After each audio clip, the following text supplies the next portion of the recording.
Hello, everyone. This is Nick Desai, and welcome to today's episode of Nick's Notes.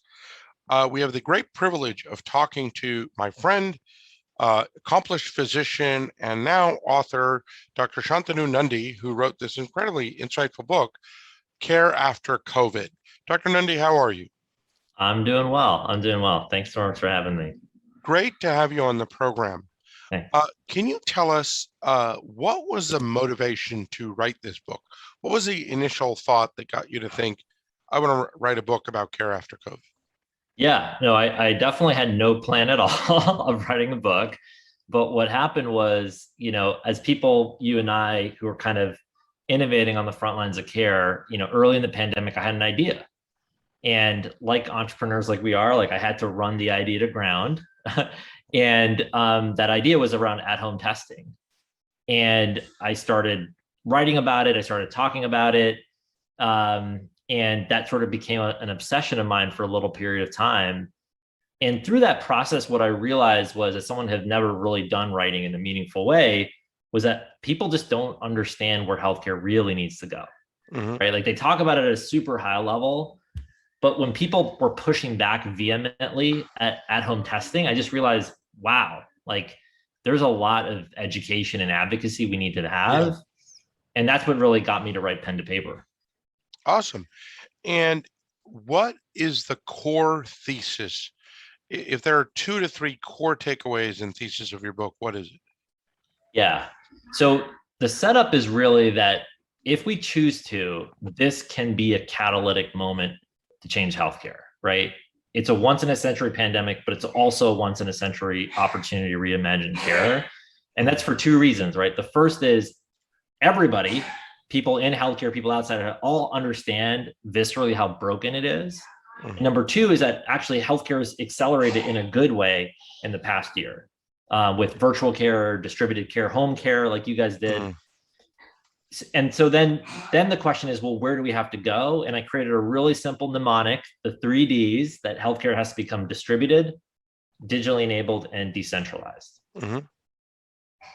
And fundamentally, in a distributed, digitally enabled, and decentralized, and I love those, the three Ds, right, of healthcare. Which when I read your book, I really liked that positioning, and I of course agree with the core of it. But what role does the government versus insurance play if we do use this as a catalytic moment, right?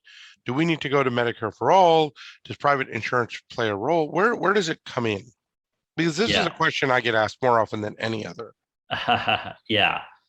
I'm going to sidestep the question on some degree because I think that we as a country have become, I think in some respects, too focused on what I consider a healthcare financing problem, right? Like, and to be super clear, like, I think no amount of innovation, no amount of technology is going to change the fact that we desperately, desperately need universal health insurance and access for everyone in this country. And that is a role for government in a massive way. Hmm. I'm not going to get into the specific ways of doing that. And I think that, look, even if today you have Medicare, like healthcare sucks, right? Even if you have like a Cadillac, Hmm. insurance plan, and employer healthcare sucks. And I think that while we ensure that everyone has access and we solve this financing problem, we also have to contend with the delivery problem. Yep. And when I talk to people like Nick, I just say simple things like, last like, do you have a doctor? When was the last time you saw one? Like, how long into the conversation with the doctor before he or she interrupted you? Right. Like, and I think everyone will like nod their head and say, well, we want to talk about that problem Hmm. today. Yes, Medicare for all, yes, and universal health insurance, whatever, but that's a different problem, and we need to solve that problem too. Yeah. And it is honestly, you're preaching to the choir. And Jared, you've heard me talk about this before. Because at every level, state, local, federal, what politicians talk about is who's going to pay for it, right? Not how it does it cost so much? Why does it cost so much in the first place? And especially not, if you have Medicare doesn't mean you can find a doctor. It doesn't mean you have access to great care.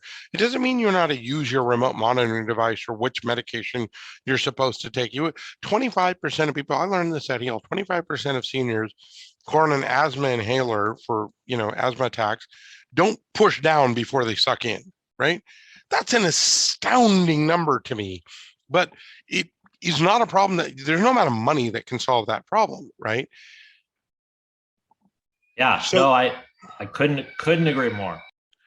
So in your future world, is digital delivery a primary or a secondary vehicle for delivery? As in, is this the first place I get healthcare or the place I get healthcare after I saw a doctor in a physical setting? It's a great question. So I purposely use the word distributed. You notice I didn't say virtual, I didn't say home based, I say distributed because to me, the core concept is we have to meet people where they are. And yeah, for a lot of people that's online, but for a lot of people that's in their homes or a lot of people that's in their church or their barbershop, right? And so to me, that's the core construct. And I think we can't go from one size fits all solution, which is see me in clinic, to one size fits all, which is see me online. And so I think the answer is it depends on the population you're talking about, what their needs are and what their preferences are, Yep. what that delivery model should be. Now, regardless of the delivery model, technology should enable that. But some of that technology enablement may be purely to the health worker. Yeah. Some of it may be to the individual patient. But again, that's going to depend on the context. Yeah, and I think, I think when you say that, the way I always put it is it's an all of the above answer, right? While I think that the doctor's office, the clinic per se, is going to go the way of the Blockbuster store, right? I think it's going to Walmart and Target and CVS and the near site clinics, because for some people, going to Walmart means picking up everything and doing everything you're supposed to do, including seeing your doctor. But it can also be that you start a relationship in a Walmart and you talk to that doctor by video and someone's monitoring you here and some digital tool helps you, but they're all universally connected, which is obviously our core thesis, right? So if you had to pick a single biggest hindrance to the world you want to create in this book, right? A digital, decentralized, distributed healthcare world that works for everybody. What is that single biggest impediment? Yeah. Oh man, I wish I could pick two. Pick But if two. okay, awesome. If I get to pick two, the first is actually the monopolization of healthcare. I think regulators are sleeping at the wheel right now as provider systems are becoming bigger monopolies. Insurers are basically becoming bigger. Like the monopolization of healthcare is the biggest deterrent, I think, to innovation. And I Right. think the second one is leadership. Like I honestly think for all the brilliant people in healthcare, we lack leadership. We lack the courage to say this is what we should do, and like that's where we're going. There's a lot of the Yeah. lemmings problem in healthcare, if you ask me. Yep. And look no further than simple things like drive-through testing. You don't actually need payment changes or regulatory changes to do drive-through testing. Why did it take us so long Yeah. to do something like that? It works in fee-for-service. It's Yeah. actually an amazing fee-for-service model.